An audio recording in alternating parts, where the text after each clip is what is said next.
Mesdames et messieurs, bonjour et bienvenue dans ce journal. Au sommaire, cérémonie de décoration hier de l'ambassadrice du Niger et doyenne du corps diplomatique en fin de mission au Bénin.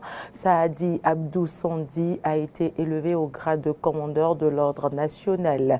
Hors du Bénin, la France a cherché à renverser le gouvernement en 2012 pour tenter de diviser le pays. C'est l'une des affirmations graves faites par Choguel Maïga, le chef du gouvernement malien, au cours d'un entretien sur France 24. Et puis de nouvelles sanctions contre Moscou suite à la reconnaissance russe des républiques autoproclamées de Donbass. Le président américain Joe Biden estime qu'il s'agit d'un début d'invasion, j'y arrive, russe en Ukraine.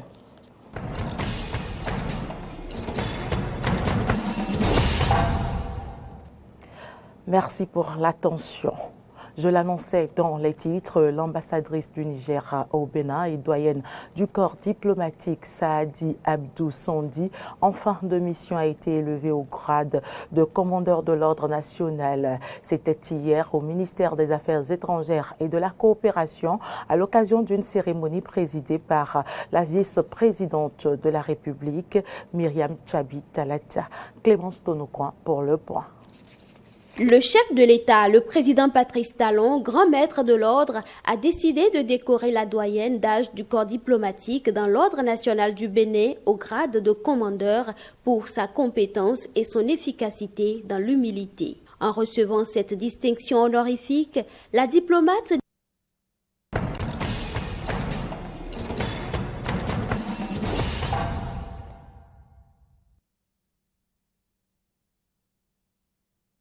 Technique au cours de cette édition. Je l'annonçais dans les titres, l'ambassadrice du Niger au Bénin et doyenne du corps diplomatique Saadi Abdou Sandi, en fin de mission, a été élevée au grade de commandeur de l'ordre national. C'était hier au ministère des Affaires étrangères et de la coopération à l'occasion d'une cérémonie présidée par la vice-présidente de la République, Myriam Tchabi Talata. Clémence Tonoucoin pour le point si tout va bien. Le chef de l'État, le président Patrice Talon, grand maître de l'ordre, a décidé de décorer la doyenne d'âge du corps diplomatique dans l'ordre national du Bénin au grade de commandeur pour sa compétence et son efficacité dans l'humilité. En recevant cette distinction honorifique, la diplomate nigérienne a exprimé toute sa gratitude au chef de l'État et au peuple béninois.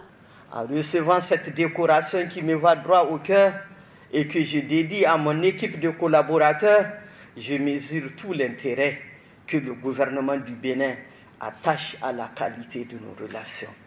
Je voudrais que vous soyez mon interprète auprès de son Excellence M. Patrice Talon, président de la République, chef de l'État, pour lui exprimer toute ma gratitude et mes sentiments de très haute considération. Je remercie chaleureusement mes collègues ambassadeurs et représentants des organisations internationales qui ont bien voulu m'accompagner dans ma charge de doyen. Au terme de ma mission, je garde et continuerai de garder un souvenir impérissable de ce pays, de ses dirigeants et de ses populations, tout en restant disponible pour plaider partout où besoin sera pour l'amitié des peuples nigériens et béninois. Pour le ministre des Affaires étrangères et de la coopération, Aurélien Agbenossi, la coopération bénino-nigérienne a connu d'énormes avancées grâce au professionnalisme et au dynamisme de Mme Saadi Abdou Sandi. Jamais vous ne vous êtes répandu sur des médias internationaux, jamais vous ne vous êtes répandu dans des journaux locaux, directement ou indirectement, pour saper l'action de notre gouvernement. Au contraire. Vous avez su toujours trouver les bons mots pour encourager Monsieur le Président de la République, le Président Patrice Talon, et il vous l'a dit devant moi, dans la manière de gérer les affaires publiques de ce pays, dans la tâche difficile de conduire le développement de notre pays. Madame Saadi Abdou Sandi, merci pour ce que vous avez fait pour le Bénin. La vice-présidente de la République, grande chancelière de l'Ordre national du Bénin, n'a pas manqué de révéler les valeurs que Mme Saadi Abdou Sandi a incarnées tout au long de sa mission. Grâce à votre professionnalisme, votre dynamisme et votre efficacité, La coopération bénino-nigérienne a connu d'énormes avancées sur les plans diplomatiques, commercial, militaire et dans le domaine de la coopération transfrontalière.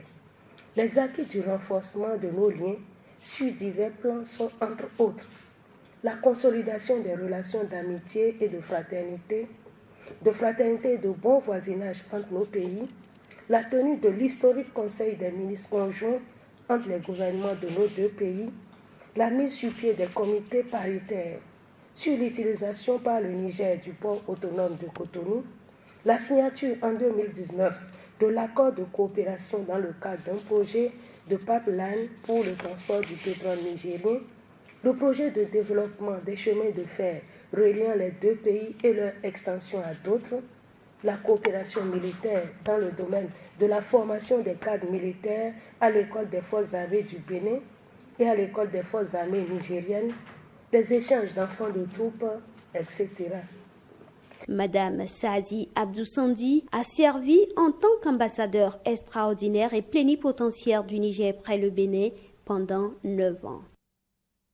Au registre éducation, les deux calendriers ou périodes académiques les plus couramment utilisés par les collèges ou les universités sont le système semestriel et trimestriel. Ces séquences de gestion de l'année scolaire présentent tant d'avantages que de limites pour les élèves et étudiants. Pour mieux s'y adapter, une structuration et un suivi s'imposent aux apprenants, parents et enseignants. Suivons les conseils que nous prodigue le psychopédagogue Euseb Patinvan.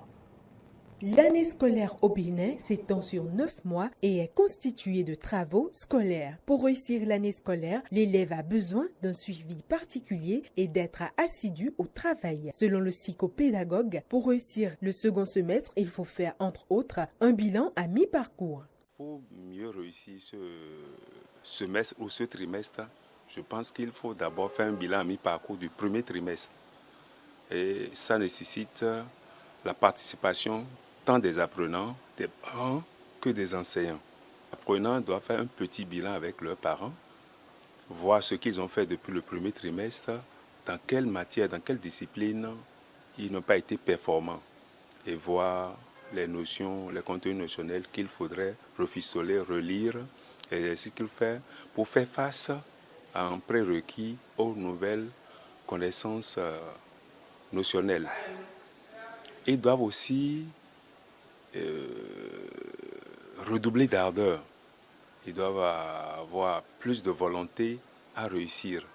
Ils doivent beaucoup lire parce que un apprenant comme un enseignant doit apprendre à découvrir.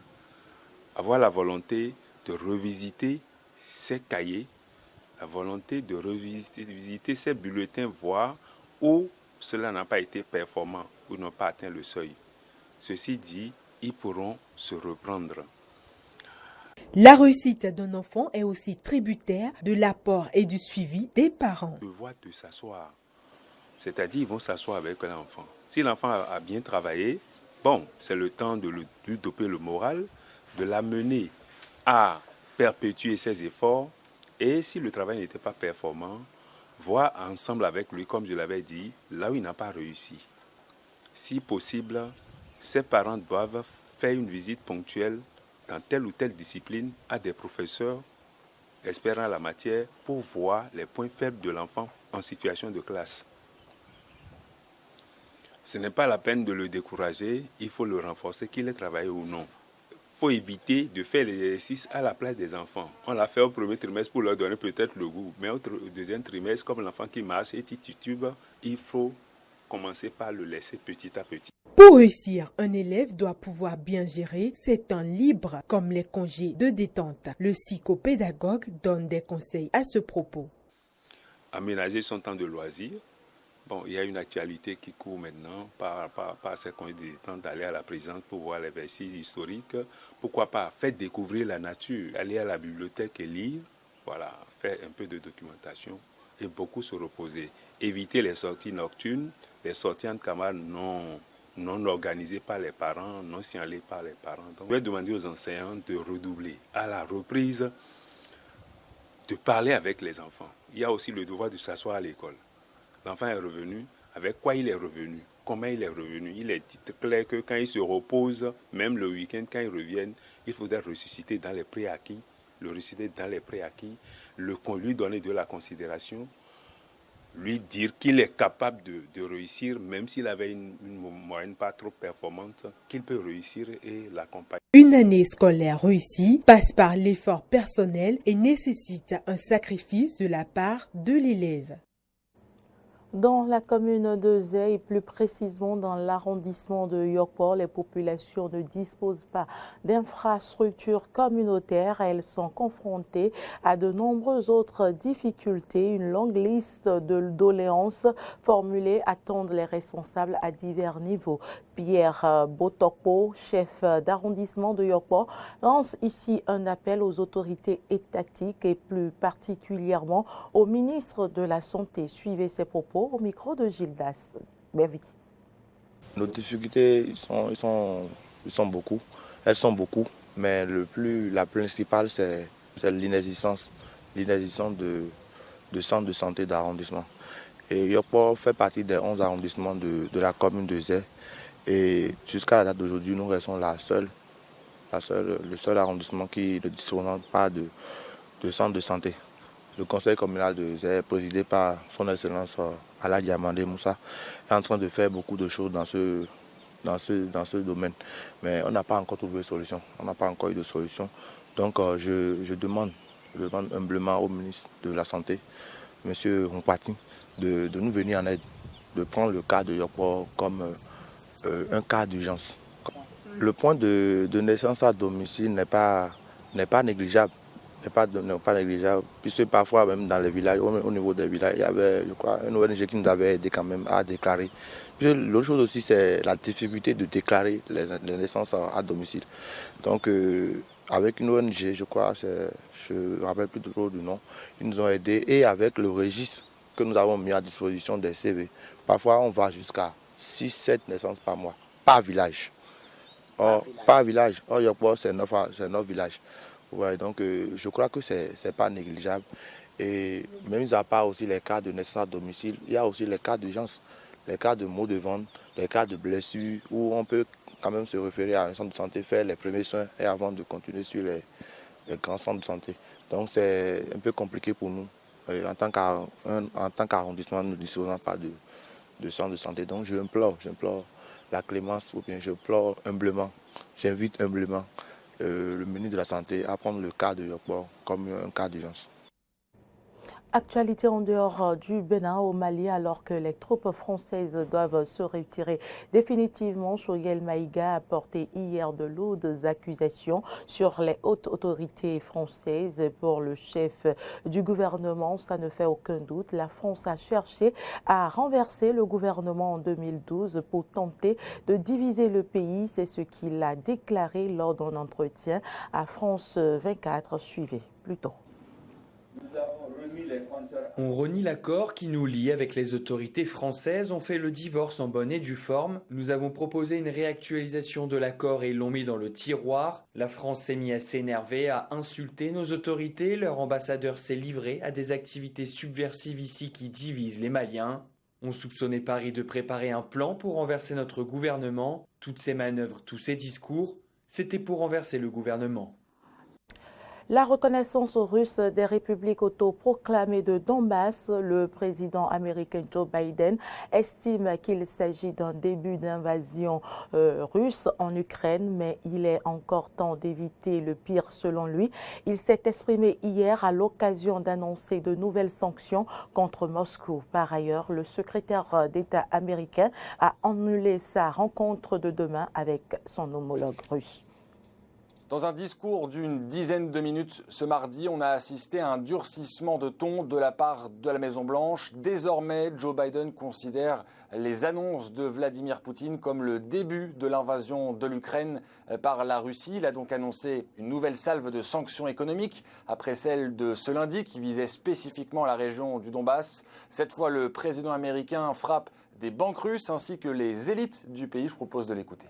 Nous ciblons deux institutions russes financières, l'EIB et la Military Bank.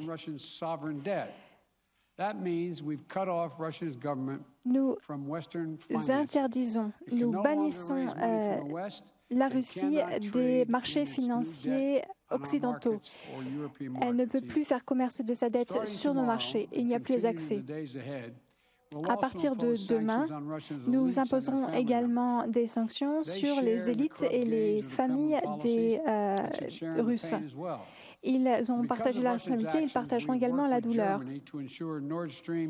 Avec l'Allemagne, nous avons travaillé afin que Nord Stream 2, comme je l'avais promis, ne se fera pas. Nous avons déjà préparé nos actions suivantes. La Russie paiera un tribut encore plus fort si elle continue ses actions contre l'Ukraine.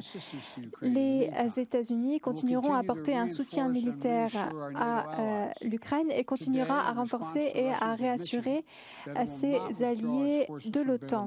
Joe Biden qui annonce également le redéploiement de troupes militaires qui sont actuellement stationnées en Europe et qui vont être envoyées dans les pays baltes. Dans le détail, il s'agit de 800 militaires, 20 hélicoptères et 8 avions de chasse de type F-35. Le Pentagone qui affirme qu'il s'agit de mouvements temporaires. Joe Biden est également revenu sur le discours prononcé ce lundi par Vladimir Poutine. Il s'agit, selon le locataire de la Maison-Blanche, d'une attaque sur le droit de l'Ukraine à exister. Il n'y a pas de doute, la Russie est bel et bien l'agresseur, déclare notamment Joe Biden, qui se dit toutefois toujours ouvert pour la diplomatie. Il est encore temps d'éviter le pire.